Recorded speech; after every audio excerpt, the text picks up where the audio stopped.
Hello, teachers of YouTube. So today I'm going to be talking about a topic that's a bit more sobering than usual. Um, I was listening to an article, to a story on NPR where a teacher was describing his experiences teaching the Holocaust and doing additional research and, um, applying for a grant to actually study in Israel to learn more. And listening to his story, it occurred to me that many of my students don't know very much about the Holocaust at all. Um, Now, I teach at a high school that has students who have not had a traditional experience with school by any means. Many of them have not had the same types of history courses I had as a student. Many of them um, have just had very negative experiences with school on the whole.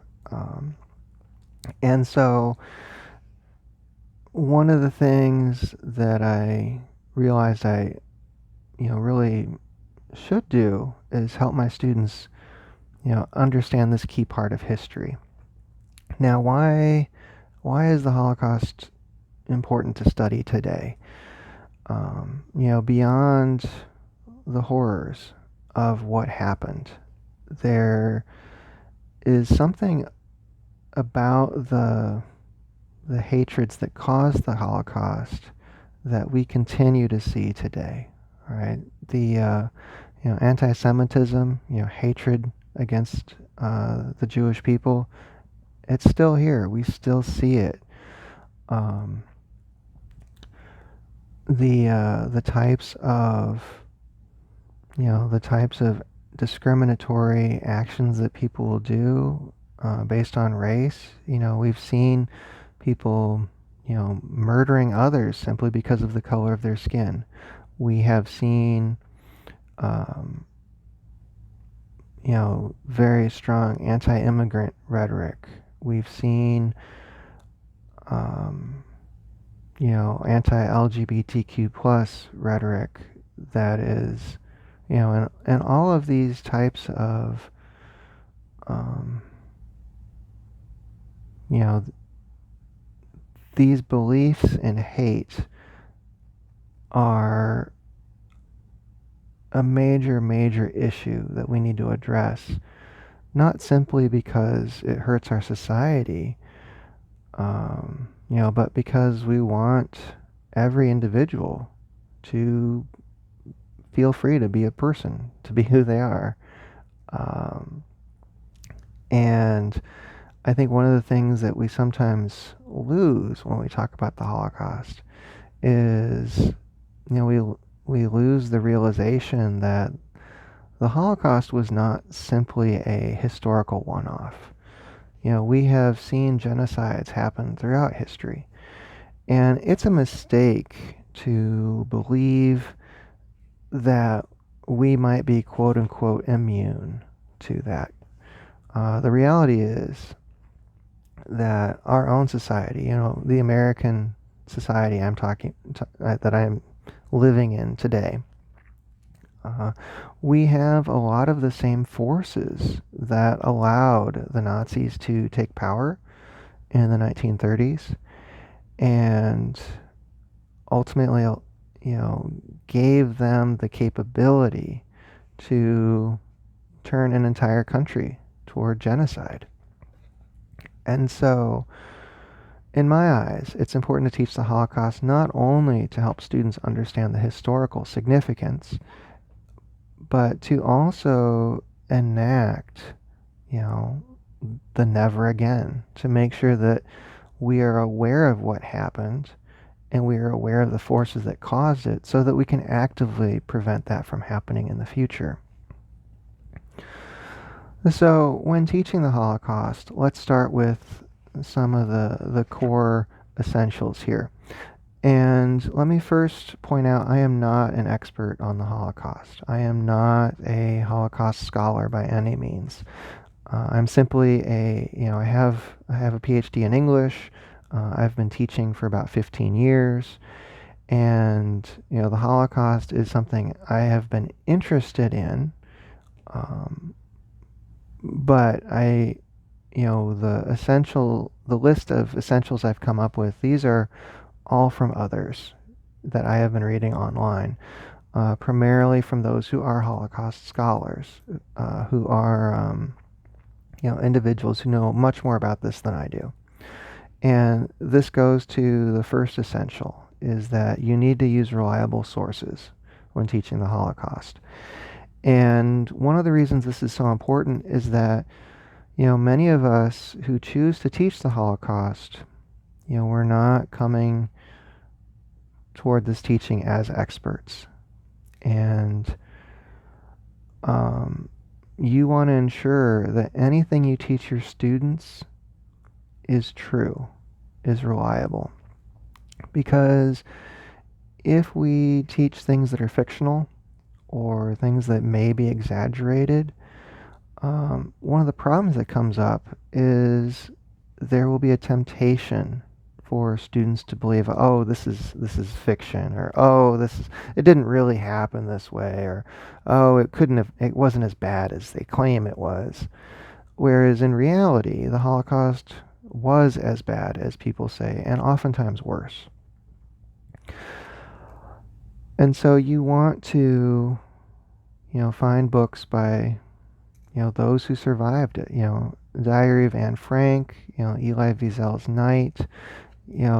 Those are books directly from those who experienced it. Now, you'll find that there are some aspects of the Holocaust that will not have survivor testimonies. So, for example, we don't have many of the testimonies because so many were murdered. And so there will be times where you may need some, historical nonfiction works that are, more documentary in nature rather than autobiographical. So, for example, Rich Cohen's Avengers, that's a less well-known book that talks about Jewish resistance against the Nazis. And Rich Cohen went through and spent a long time interviewing former partisans who had escaped the Holocaust and went on to wage guerrilla combat against the German forces. And so you want to find these sources that are telling the actual stories as opposed to fictionalized ones or exaggerated ones. Okay. Now, the next type of reliable sources that you'll really want to use are museums. Okay. Yad Vashem in Israel has an incredible website. The U.S. Holocaust Memorial Museum in Washington, D.C. has another incredible website. Now, I know that many teachers like me don't have the travel budget to visit every museum, or in my case, any museums at this point. But their websites offer not only in-depth discussions, but also links to sources, links to testimonies, links to the context of what happened. And so this is why those are an excellent first stop. In addition to simply the historical materials, they also provide teaching materials that have everything from guidance, like, much of the thoughts I have come from those museums, but also, lesson plans, suggestions for where to begin, the essentials like we're going over right now. Now, the next thing to talk about with the Holocaust is to bear in mind that, there are many different ways that people portray the victims of the Holocaust. And one of the first and most important things to bear in mind is that anti-Semitism was at the core of what Hitler and the Nazis were doing. One of the, there is a very disturbing tendency among some sources out there. Again, these are not Holocaust scholars. These are individuals trying to portray the Holocaust differently than as it happened. But there are some folks who will try to describe the Holocaust without mentioning Jews. And you can't do that. And one of the things to bear in mind is that when Hitler and the Nazis, they talked about, their final solution, their name for it was Endlösung der Judenfrage, which is final solution to the Jewish question. And when they said this was a euphemism for eliminating every Jewish person in Europe. And so when we talk about the Holocaust, we must talk about the fact that, it largely targeted, the Jewish people and was designed to exterminate everyone Jewish. And it's also important to bear in mind that when Hitler was rising to power, he used the Jews as his chosen scapegoats. He blamed them for Germany's defeat in World War I. He blamed them for the economic troubles of the Great Depression. He created this, this myth that somehow there was, some giant global Jewish conspiracy, which is obviously not true. But Hitler used that myth to gain power and start the gears of the Holocaust. Now, that is not to say the Jews were the only target. Hitler's plan was to purify the quote unquote Aryan race. Okay, and and so there were two other key groups who he targeted. One was, everyone in Eastern Europe. He wanted to target the Slavs, Polish intellectuals, the Romani. His goal here was to develop this concept he called Lebensraum, living space. And his plan was to basically open up these lands for German settlement. Okay. In addition, they targeted groups called undesirables. So, anyone homosexual, anyone mentally disabled, anyone with a birth defect. The Nazis, they had this idea that somehow they could cleanse their gene pool or something like that. But what they were doing was simply murder. Okay. And so it's important to bear in mind that, the Holocaust, Hitler used hatred of the Jews as his starting point, and his plan was extermination of the Jews. And this same strategy was also extended to others. All right? And we must bear in mind that the Holocaust, at its core, was this idea of eliminating the other. Hitler wanted to eliminate anyone who he did not perceive as being sufficiently Aryan and sufficiently loyal. Okay, this was never about creating a better Germany. This was about Adolf Hitler and the Nazis serving their own ends. Okay. Now, when we talk about, the fact of these murders, the genocide, it's important to bear in mind that the we don't want to simply say that the Jewish people, quote unquote, marched to their deaths. That was not the case at all. There were many Jews who hid from the Nazis. There were a number who, joined guerrilla forces and fought against the Nazi forces. And so we want to make sure that we're talking about the fact that there was resistance, that there were individuals who did not march willingly to the concentration camps.